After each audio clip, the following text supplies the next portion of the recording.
Hey guys, so we have this Barreto 1324D. And this is the Barreto. And what is a trencher? It's got all these different all these different things and whatnot. So I'm not really sure how the heck you're supposed to get it to digging chain on, holding an on position while pulling the chain clutch. Oh, that's why it does that. I just realized that. Okay. So, couple different things. Obviously, I'm still learning. When you buy a trencher, you want to make sure it has this plate there. You see that plate? You need that plate because it holds the bar in place. And so, usually this piece will be on there, but this piece right here will be gone. And so I have another trencher. I'll show you here in a second what I mean about that arm there. But this thing is set up for a 4-inch cutting width, and so it's cutting dirt. These are carbide tips to go through a rock and whatnot. This chain by itself is probably about a $400 chain, more or less. This is supposed to have a little bar. It's a little bit longer, and it's just supposed to keep people from falling on it and, dying. Basically, that chain moves really quick, so if you get your hand caught in there, it's gonna rip it off. Not only that, it's gonna get caught in there. It's really bad news. Definitely don't want any kids around here or people that are not very smart or aware of their surroundings. You see, these tires are brand new. All these tires are in great shape. This one's maybe a little low on air. So basically have this engine hooked up to this bell housing that attaches to a pump. Yeah, so this is the pump itself. I don't even know what this line does here. Let's check it out. Let's see. Oh, okay. So that's actually the forward and reverse lever. As I go to reverse, it goes forward, and when I go to forward, I apologize. When I go forward, it goes forward, and when I go to reverse, it actually goes back. So that's in the back position, that's in the neutral position, and that's in the forward position. So that is the pump feeding the wheels. So this is the pump. This is basically like a switch. There's some numbers if you want to look that up. Let me turn it around for you. There we go. Hydro gear. Interesting. So here's a number for this thing. Let me see how can I get you that number. There we go. And this is just the Honda GX390 engine. Basic engine, any engine will fit this. This happens to be what, an 11 horsepower engine. Looks pretty good. I have a 10 horsepower on the other one. I have two more. Very easy to set up and take down. You can take down all these protective pieces and pull that engine off pretty quick. The thing that I ended up working on today was this lever. This lever is the clutch cable actuator, and so as you pull on that, you can see that it moves that component, and just that little bit of movement is enough to activate the wheels. Is what it does. It's a clutch to engage the wheels to spin. That one does nothing. It's just a free spinning wheel. But I don't remember if this has both tires. I imagine they had to spin at the same time. And I don't remember if they do or if they don't. You have to look that up. I don't know. But keep in mind that every engine has a choke on it. And so the choke just means less air, more fuel. And when it's cold outside, you're in high altitude, you want more choke, less air, more fuel. So this one happens to have the choke right here, and hopefully you can see that. I already know that if I move it to this direction, the choke is going to be in the activated side, which means it's clogging up the carburetor, so you don't get air and you don't get fuel. And then you have this lever here, which is the gas line. So generally what I'll do is I'll put it into the off position. It's in the on position right there, and I'll let it run until the gas goes out, because you don't want to keep fuel in your bowl.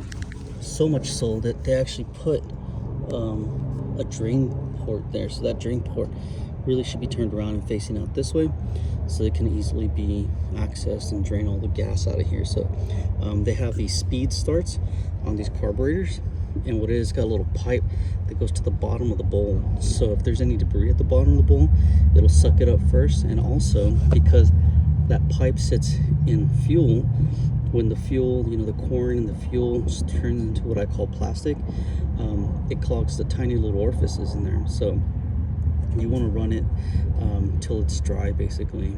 And I've taken the cups off like a year later after the vehicle's just been sitting, and you can see that there's just a tiny little stain of what I call corn oil, well, generally on the outside. Just a couple of drops of it when I do that. Otherwise, this is it. I haven't looked underneath this thing, but you see it's just a giant tank of hydraulic fluid.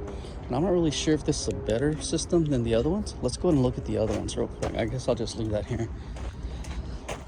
I do have this compactor as well. The thing starts right up and it works great. Freaking, it does really good. So let me show you. That's a Barreto 1324D, and then this is the not a Vermeer. What brand is this? Well, it's called a Frank's. I don't know what that is, but this is a 1020 whatever this is. And then I do have a Vermeer here.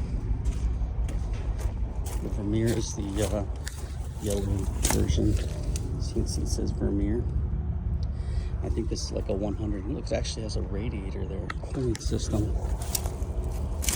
This is the Vermeer 100.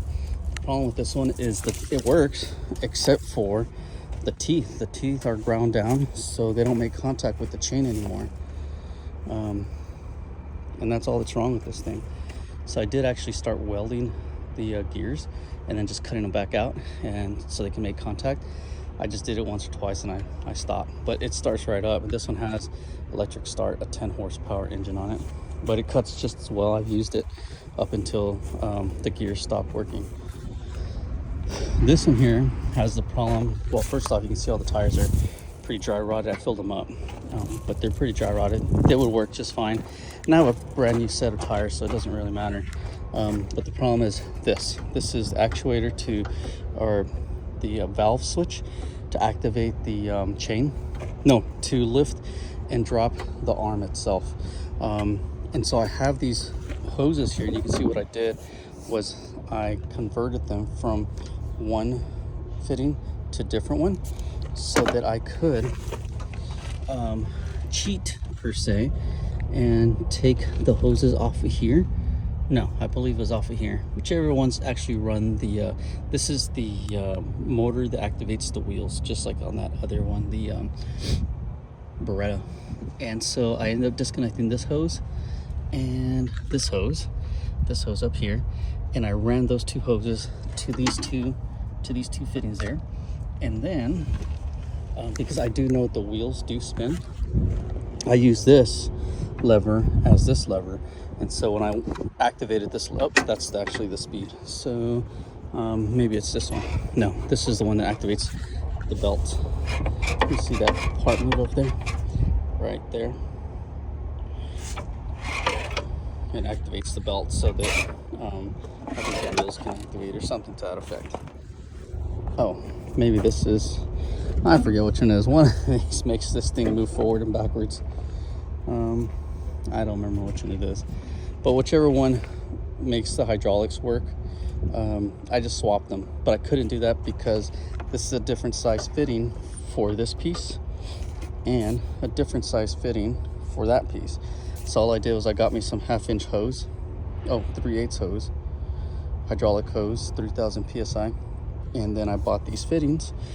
Fittings were like maybe $10 a piece or something, and the hose I believe I already had. So I was doing some work for a gentleman. He's like, dude, just go grab what you need and press it. So the hose generally is pretty expensive. It's probably like $10 a foot or something, and then the crimping job is about $50. So those hoses are pretty expensive, but all in all, cash, I spent about $40 on them, maybe 60. And then of course I did some work for somebody to give me the actual hose and crimp the ends for me, and he customized them to that length. I was like, I don't know, just give me 2 feet if you would. And he said, all right, cool. And so he did. But this one runs, the chain works, it goes forward and backwards, but the arm doesn't go up and down, which is a super easy fix. I'm gonna take this off. My dad actually works on hydraulics and tractors and all sorts of stuff. That's where I learned my knowledge of mechanics and hydraulics and you know, basically everything automotive, diesel trucks, all sorts of stuff from my dad. But I'll take that valve back to him to El Paso. I need to go back out to El Paso next week, and he'll either remanufacture it for me or help me find a new one. And that's it. So hopefully you get an idea of all the different types of trenchers.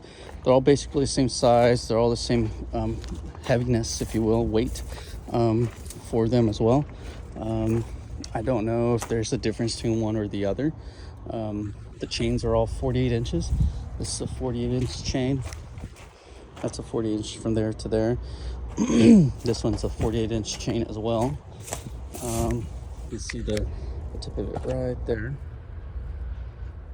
And with all these weeds, it's really hard to see, but you get the idea.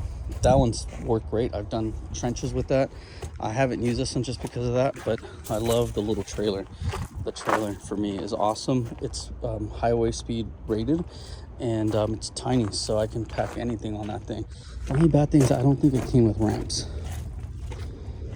Yeah, it doesn't come with ramps, but also it does. Oh yeah, see, it's one of those trailers that just, you can leave it hooked up and you undo a hook and the trailer will just ramp up, so you don't need ramps. In theory, you should be able to get that lifted up. And even if I do need ramps, what I'll do is disconnect it, get my little 1.5 ton jack from Harbor Freight Tools. Actually, they're about to have a sale on the 10th of this next month. They're $80. Totally worth it. I have those jacks with me at all times, and it'll lift this truck up easily. See, there it is. That 1.5 ton jack works great from Harbor Freight Tools. The aluminum. They're gonna go on sale here next week for $80. They're great. So anyways, that's it. I'm gonna go ahead and take this across the way here, test it out, and get a video of it actually working. Thanks for watching. Bye.